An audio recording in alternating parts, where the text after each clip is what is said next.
আসসালামু আলাইকুম রহমতুল্লাহ। আলহামদুলিল্লাহ ওয়াকাফা ওয়াসালামুন আলা ইবাদিহিল্লাযীনা ইসতাফা আম্মা বা'দ ফাআউযু বিল্লাহি মিনাশ শাইতানির রাজিম বিসমিল্লাহির রহমানির রহিম। সুপ্রিয় চ্যানেলের বন্ধুরা, আশা করি আল্লাহর অশেষ মেহেরবানিতে আপনারা সকলে ভালো আছেন। আলহামদুলিল্লাহ, আমিও ভালো আছি। প্রতিদিনের মতো আজকেও একটা ভিডিও নিয়ে আসলাম আপনাদের সম্মুখে, অনেক গুরুত্বপূর্ণ একটি ভিডিও। আজকের ভিডিওতে যে বিষয় নিয়ে কথা বলবো সে বিষয়টি হলো অবাধ্য স্বামীকে যেমন বিপথগামী স্বামী স্ত্রীর পথে আনার একটি কার্যকরী তদবির। বিপথগামী বিপথগামী বলতে এটাই বোঝায় যে যদি কোনো স্বামী স্ত্রীর থেকে মন উঠে যায়, যদি কোনো স্বামীর স্ত্রীর থেকে মন উঠে যায় এবং সে স্ত্রীকে দেখতে পারে না, স্ত্রীর নামও শুনতে পারে না, এরকম যদি হয়ে থাকে এবং ওই স্বামী বাহিরের নারীর প্রতি আসক্ত বা প্রক্রিয়া যাইতে চাচ্ছে, এরকম যদি কোনো স্বামী কারো হয়ে থাকে, পথগামী স্বামী যদি হয়ে থাকে, তাহলে আজকে যে তাবিজের কথা বলবো, আজকে যে তাবিজটা তাকে দেব, এই তাবিজটা যদি সে করে তাহলে পরে অবশ্যই সে 100% সে ফলাফল পাবে ইনশাআল্লাহ। এই পর্যন্ত আমার থেকে যে আপু এবং ভাইয়ারা নিয়েছেন, আমি এরকম করে শত শত তদবির এবং তাবিজের বই তাবিজগুলো আমার কাছে আছে, সংরক্ষিত আছে, যেগুলোর ধারা আমি তাদের কাছে তাবিজগুলো লিখে লিখে প্রদান করি। তো তার ভিতরেই একটা তাবিজ যেটা আপনাদের সামনে আমি আনতেছি। তো এই তাবিজটা যদি আপনি এভাবে করেন তাহলে অবশ্যই ফলাফল পাবেন। তাবিজের কথায় অবশ্যই যাব। তবে যে ভাই এবং বোনেরা আমার ভিডিওটা দেখতেছেন তারা অবশ্যই আমার চ্যানেলটা সাবস্ক্রাইব করে দিবেন, এবং পুরাতন ভাই এবং বোনেরা যারা আছেন অলরেডি আমার চ্যানেলটি সাবস্ক্রাইব করে রাখছেন, তারা আমার অন্তরস্থল থেকে ভালোবাসা এবং অভিনন্দন।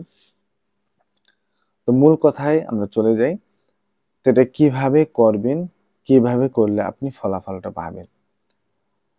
1 নম্বর পয়েন্ট এবং 2 নম্বর পয়েন্ট। 1 নম্বর পয়েন্ট হলো যেই আপুদের স্বামী দেশে আছে। 2 নম্বর পয়েন্ট, যেই আপুদের স্বামী বাহিরে আছে, মানে বাংলাদেশের বাহিরে আছে, তাদের কিভাবে আমল করতে হবে, তাবিজটা করতে হবে, এবং যারা দেশে আছে তাদের কিভাবে আমলটা করা লাগবে। প্রথমত দেশে যারা আছে তাদেরটা বলতেছি। যারা দেশে আছে সে আপুরা, এই যে ডিসপ্লেতে যে তাবিজটা দেখতেছেন, আমি যে ডিসপ্লেতে একটা তাবিজের নকশা এঁকে দিছি, সেম এই নকশাটা আপনি যে কোনো কাগজে আপনি লিখবেন, যে কোনো কাগজে আপনি এটা লিখবেন। লিখার পরে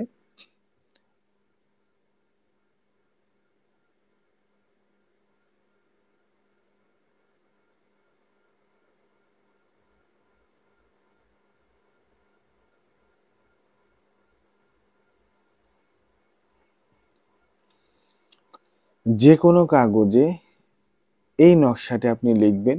লেখার পরে কি করতে হবে, লেখার পরে এরপর আপনি এটা ভেজাবেন পানিতে। তবে এটা লিখবেন হলো জাফরান সুগন্ধি কালি দিয়ে। যদি এইটা না পান তাহলে পর আপনি লাল কালি দিয়ে লিখবেন। লেখার পরে যেভাবে বললাম পানিতে ভিজাবেন, ভিজিয়ে কিছুক্ষণ রাখবেন।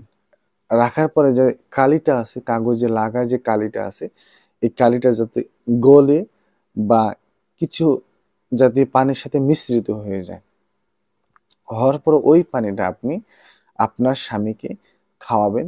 ভাতের সাথে হোক ছিটিয়ে ছিটিয়ে, বা পানি হোক যেটা জগের ভিতর দিবেন, যাতে করে আপনিও খেলেও সমস্যা নাই, পরিবারের অন্য সদস্যগণ খেলেও কোনো সমস্যা নাই, আপনার স্বামী খেলেই হবে। তো সে খাবে, এভাবে করে কিছুদিন খাওয়ার পর ইনশাআল্লাহ তার ভিতরে পরিবর্তন চলে আসবে এবং সে আপনাকে দেখতে শুরু করবে, তার কাছে আপনাকে ভালো লাগবে ইনশাআল্লাহ।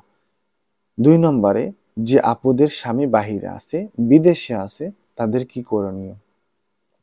1 নম্বর করণীয় তারা হলো ফজরের নামাজ পড়ে এবং মাগরিবের নামাজ পড়ে, তাদের তো অবশ্যই তাদের ফোনে তাদের স্বামীর ছবি আছে, তো এই ছোট্ট একটি আমল সে করে ওই ছবিতে ফু দিবে। এই দোয়াটি হলো আল্লাহুম্মা আজিদ মুহাব্বাতি লিল্লাহি, মোহাব্বত বাড়ানোর দোয়া। মোহাব্বত, দুজনের প্রতি মোহাব্বত বাড়ানোর একটি দোয়া এটা। এই দোয়াটা আপনি 7 বার পরে, মাত্র 7 বার পরে এরপর আপনার স্বামীর ছবিতে ফু দিবেন। এরকম করে 3 বার দিবেন। একবারে 7 বার পরে একটা ফু দিবেন, আর একবার 7 বার পরে একটা ফু দিবেন, আর একবার 7 বার পরে একটা ফু দিবেন, মোট 3টা ফু দিবেন তার ছবিতে। দ্বিতীয় অপশন, এই যে 1 নম্বর অপশনে যে তাবিজটা লিখতে বলছিলাম, যে আপুদের স্বামী দেশে থাকে, যেভাবে বলছি ঠিক সেভাবে করে আপনি তাবিজটা লিখবেন। লেখার পরে আপনার করণীয় কি, ওই তাবিজটা আপনি দোকান থেকে যে কোনো মাদুলি আনবেন। তাবিজ ঢোকানোর জন্য মাদুলি পাওয়া যায় দোকানে, স্টিল হোক, লোহার হোক, ইত্যাদি যেরকমই হোক না কেন, ঢুকিয়ে এরপর মোমবাতি দিয়ে মুখটা আটকিয়ে দিবেন। তারপর কি করবেন, তারপর আপনার বাসায় যদি কোনো ডালিম গাছ থাকে তো ডালিম গাছে বেঁধে দিবেন। আর যদি ডালিম গাছ না পান তো যে কোনো গাছের ডালে বেঁধে দিবেন। বেঁধে দেওয়ার কারণে যাতে করে আপনার স্বামী কোনো দিকে সে যাইতে না পারে।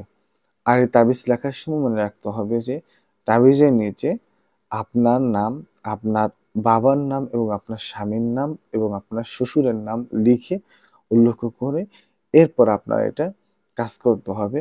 এইভাবে যদি করেন তো ইনশাআল্লাহ আশা করা যায় আল্লাহ তাআলা অতি দ্রুত আপনাদের ফলাফল দেবেন ইনশাআল্লাহ।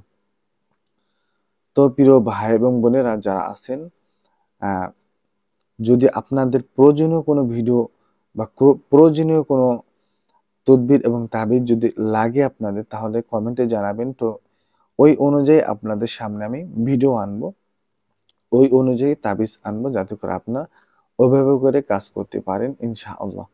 তো সকলে ভালো থাকবেন। আসসালামু আলাইকুম ওয়া রাহমাতুল্লাহি ওয়া বারাকাতুহু।